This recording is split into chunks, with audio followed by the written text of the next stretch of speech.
അപ്പോൾ ഇതാ നമ്മൾ സ്കൂൾ പൂട്ടിയ പാടെ നേരെ ഓടി വന്നിട്ടുള്ളത് നമ്മുടെ മാമൻ്റെ വീട്ടിലാണ് കേട്ടോ.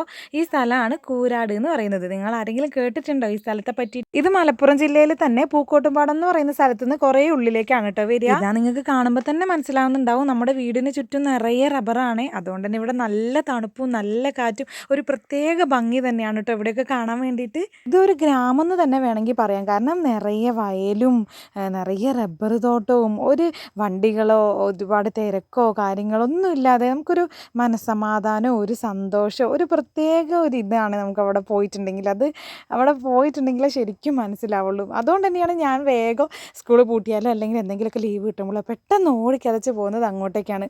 ഒരു സുഖവും ഒരു സന്തോഷമൊക്കെയാണ് അവിടെ പോയിട്ടുണ്ടെങ്കിൽ. പിന്നെ ഇവിടുത്തെ ആൾക്കാരുടെ പ്രത്യേകത എന്താണെന്ന് വെച്ചാൽ എല്ലാവരും വീട്ടിൽ വെള്ളം കാര്യങ്ങളൊക്കെ ഉണ്ടെങ്കിൽ തന്നെ എല്ലാവരും ഇതാ ഈ പുഴയിൽ പോയിട്ടാണ് കേട്ടോ മുങ്ങി കുളിക്കാറ്. നല്ല കുത്തി ഒലിച്ചിട്ടുള്ള നല്ല വെള്ളം ആയതുകൊണ്ട് തന്നെ ഇവിടെ വന്നാൽ അലക്കും കഴിയും കുളിയും കഴിയും. അങ്ങനെ 2 പണിയും കഴിയുന്നതും കൊണ്ട് എല്ലാവരും ഇവിടെ വന്നിട്ടാണ് കുളിക്കാറ്. ഇപ്പോൾ ഇതാ നിങ്ങൾ കണ്ടില്ലേ, അത് നിറയെ കല്ലുകളാണ്, പാറക്കല്ലുകൾ ഉള്ളതുകൊണ്ട് തന്നെ അവിടെ നമുക്ക് നീന്താനൊന്നും പറ്റൂല കേട്ടോ. അപ്പം നമ്മൾ രണ്ടാം കൈ എന്ന് പറഞ്ഞ സ്ഥലത്തേക്കാണ് കേട്ടോ പോകുന്നത് ഇന്ന് കുളിക്കാൻ വേണ്ടിയിട്ട്. നിങ്ങൾ എൻ്റെ കണ്ണും മൂക്കൊന്നും നോക്കണ്ട. ഞാൻ ഇന്നലെ വന്ന സന്തോഷത്തിലും പിന്നെ ഒരു മഴയൊക്കെ പെയ്തിട്ടുണ്ടായിരുന്നു ഇന്നലെ രാത്രി. അപ്പോൾ നല്ല സുഖമായിരുന്നു ഉറങ്ങാൻ വേണ്ടിയിട്ട്. അപ്പോൾ നല്ല സുഖത്തിൽ കുറേ നേരം അങ്ങ് ഉറങ്ങിയതുകൊണ്ട് കണ്ണും മൂക്കൊക്കെ വീർത്തിരിക്കുന്നുണ്ട് കേട്ടോ. അപ്പോൾ ഇത് രണ്ടാം കയത്തിലേക്ക് പോകുന്ന വഴിക്ക് അവിടെ ഒരു ചെറിയൊരു കോഴി ഫാമൊക്കെ ഉണ്ട് കേട്ടോ. നമുക്ക് അധികം ദൂരമൊന്നുമില്ല കേട്ടോ, ഒരു 2-3 മിനിറ്റ് അത്രയേ ഉള്ളൂ കേട്ടോ നമുക്ക് നടക്കാൻ വേണ്ടിയിട്ട്. ഇതാ രണ്ടാം കയത്തിലേക്ക് പോകാൻ വഴിയൊക്കെ ഉണ്ട്. ഒരു കുത്തനെയുള്ള സ്ഥലമാണ് കേട്ടോ, കുറേ വേരുകളൊക്കെ ഉണ്ട്, അതിലൂടെ കടന്നിട്ട് വേണം നമുക്ക് പോകാൻ വേണ്ടിയിട്ട്. അപ്പോൾ രണ്ടാം കൈ ഇതാ നിങ്ങൾക്ക് കാണിച്ചു തരാവേ. ഇത് കണ്ടോ, ഇതാണ് രണ്ടാം കൈ എന്ന് പറയുന്നത്. നിങ്ങളെപ്പോലെ തന്നെ ഞാനും ആദ്യമായിട്ടാണ് കാണുന്നത്. എന്ത് ഭംഗിയല്ലേ ഇവിടെ കാണാൻ വേണ്ടിയിട്ട്. അപ്പം അങ്ങനെ ഇതാ നമ്മൾ രണ്ടാം കയത്തിലേക്ക് എത്തിയിട്ടുണ്ട്. ഇവിടെ ഇത് അലക്കാനുള്ള കല്ലും കാര്യങ്ങളൊക്കെ ഉണ്ട് കേട്ടോ. അപ്പം ഞാനിതാ വേഗം ഗ്രഹിണി പിടിച്ച പിള്ളേർ ചക്കക്കൂട്ടാൻ കണ്ട പോലെ വേഗം വെള്ളത്തിലേക്ക് എടുത്ത് ചാടിയിട്ടുണ്ട് നീന്താൻ വേണ്ടിയിട്ട്. അപ്പോൾ ഇതാ കുറേ അങ്ങോട്ടേക്ക് പോയിട്ടുണ്ടെങ്കിൽ നല്ല ആഴമുണ്ട്. അപ്പം നമ്മൾ അധികം ആഴത്തിലേക്കൊന്നും പോവാതെ തന്നെ ആ സൈഡിൽ തന്നെയാണ് കേട്ടോ നീന്തുന്നത്. നമ്മളിപ്പോൾ താമസിക്കുന്നത് വടകരയിലായതുകൊണ്ട് തന്നെ അവിടെ പുഴയൊന്നും ഇല്ല കേട്ടോ. പിന്നെ വയനാട്ടിലാണെങ്കിൽ തൊട്ടടുത്ത് പുഴയുണ്ട്, പക്ഷെ അവിടെയാണെങ്കിൽ വെള്ളമില്ല. അപ്പോൾ നമുക്ക് ഇവിടെ വരുമ്പോഴേ ഈ കാര്യങ്ങളൊക്കെ നമുക്ക് നടക്കുള്ളൂ. അതുകൊണ്ട് തന്നെ ഇങ്ങനെ കിട്ടുന്ന അവസരങ്ങളൊക്കെ ഞാൻ അത്യാവശ്യം നല്ലോണം തന്നെ മുതലാക്കാറുണ്ട്. ഇന്നലെ രാത്രി മഴ പെയ്തുകൊണ്ട് തന്നെ അങ്ങ് മലയിലേക്കൊക്കെ നല്ലോണം മഴ പെയ്തിട്ടുണ്ടായിരുന്നു. അതുകൊണ്ട് തന്നെ നമുക്ക് നല്ല തണുപ്പുണ്ടായിരുന്നു കേട്ടോ. വെള്ളം നല്ല ഐസ് പോലെ ഉണ്ടായിരുന്നേ. വയനാട്ടിൽ എൻ്റെ വീടിൻ്റെ തൊട്ടടുത്ത് പുഴയാണ് കേട്ടോ. ഇപ്പം അതിൽ വെള്ളമൊന്നും ഇല്ലെങ്കിലും ആദ്യം നിറയെ വെള്ളമായിരുന്നേ. വൈകുന്നേരം 4 മണിക്ക് സ്കൂൾ വിട്ട് കഴിഞ്ഞാൽ പിന്നെ ഞങ്ങൾ ഫ്രണ്ട്സുമായിട്ട് ഒരൊറ്റ പോക്കാണ്. പിന്നെ കയറി വരണമെങ്കിൽ സമയം 6 മണിയാവും. വെറുതെ അങ്ങ് കയറി വരുമൊന്നുമില്ല. അമ്മേൻ്റെ വക നല്ല ചീത്തയും കയ്യിലൊരു വടിയും ഉണ്ടാവും. അതും പേടിച്ചിട്ട് ഞങ്ങൾ വേഗം കയറി വരും. ഡെയിലി ഇത് തന്നെയാണ് ഞങ്ങളുടെ പരിപാടി. അതൊക്കെ ആലോചിക്കുമ്പോൾ ഇപ്പം സങ്കടമാവും. ആ കാലമൊന്നും ഇനി തിരിച്ച് കിട്ടൂലല്ലോ.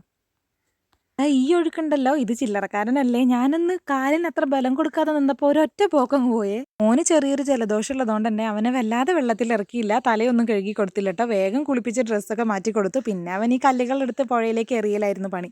പിന്നെ കുറച്ച് നേരം കഴിഞ്ഞപ്പോൾ ഉണ്ട് അവനതാ, നമ്മളുടെ കൊട്ടിയൂർ പോയാൽ നമ്മൾ 2 കല്ലുകൾ എടുത്തിട്ട് ഇങ്ങനെ ഉരയ്ക്കുമ്പോൾ നമുക്ക് ചന്ദനം കിട്ടുമല്ലോ, അങ്ങനെ അത് കിട്ടുന്നുണ്ടോ നോക്കിക്കൊണ്ടിരിക്കുകയായിരുന്നു കേട്ടോ കുറേ നേരം. അപ്പം ഞാൻ മോനോട് പറഞ്ഞു കൊടുത്തു കേട്ടോ, അത് ഇവിടെ കിട്ടൂല മോനെ, അത് നമുക്ക് കൊട്ടിയൂർ പോയാൽ അങ്ങനെ കിട്ടുള്ളൂ എന്നൊക്കെ. അപ്പോൾ ഇത് അവനെന്തായാലും കുറേ നേരം ഉരച്ച് കളിച്ചിട്ടുണ്ട്. ഒന്നും കിട്ടിയിട്ടൊന്നുമില്ല കേട്ടോ. ഈ ഭാഗത്തേക്കൊന്നും അങ്ങനെ ആരും കുളിക്കാൻ വരാറില്ല കേട്ടോ. എല്ലാവരും കുളിക്കാൻ വരുന്നത് ഇതാ ഞാൻ ആദ്യം കാണിച്ചു തന്നില്ലേ ആ ഭാഗത്തേക്കാണ്. അവിടെ വന്ന് എല്ലാവരും അലക്കി കുളിച്ച് മുങ്ങിയിട്ടൊക്കെയാണ് പോവുക. ഇവിടെ പിന്നെ നീന്താൻ എന്നെപ്പോലെയുള്ള തലതെറിച്ചവരൊക്കെ ഇങ്ങോട്ടേക്ക് വരുള്ളൂ. അപ്പോൾ ഇതാ നമ്മുടെ നനയും കുളിയും എല്ലാം കഴിഞ്ഞിട്ടുണ്ട്. അപ്പോൾ ഇതാ മനസ്സില്ല മനസ്സോടെ അവിടെ നിന്ന് യാത്രയും പറഞ്ഞ് ഞങ്ങൾ പോയി കേട്ടോ. എനിക്കൊട്ടും മനസ്സില്ല വെള്ളത്തിൽ നിന്ന് കയറി വരാൻ വേണ്ടിയിട്ട്. പിന്നെ അമ്മായിൻ്റെ വക നല്ലോണം കിട്ടിയതുകൊണ്ട് തന്നെ വേഗം കയറി ഇങ്ങ് പോകുന്നേ. മോനും അതുപോലെ തന്നെ തീരെ മനസ്സിലായിരുന്നു കേട്ടോ അവിടെ നിന്ന് വരാൻ വേണ്ടിയിട്ട്. ഇത് കണ്ടോ, നമ്മൾ നടന്നു വരുന്ന വഴിക്കൊക്കെ നിറയെ ഉരുളൻകല്ലുകളാണ്. പിന്നെ മോനിതാ ഈ പാറേൻ്റെ മുകളിൽ കിടന്നിട്ട് സ്ലൈഡാന്ന് പറഞ്ഞ് കുറേ നേരം അവിടെ കിടന്ന് കളിക്കുന്നുണ്ടായിരുന്നു കേട്ടോ. പിന്നെ ഞാൻ ഒരുവിധം അവനെ പറഞ്ഞ് മനസ്സിലാക്കി, എൻ്റെ മനസ്സിനോട് തന്നെ ഞാനും പറഞ്ഞ് മനസ്സിലാക്കി സങ്കടത്തോടെ ആണെങ്കിലും അവിടെ നിന്ന് വന്നു കേട്ടോ.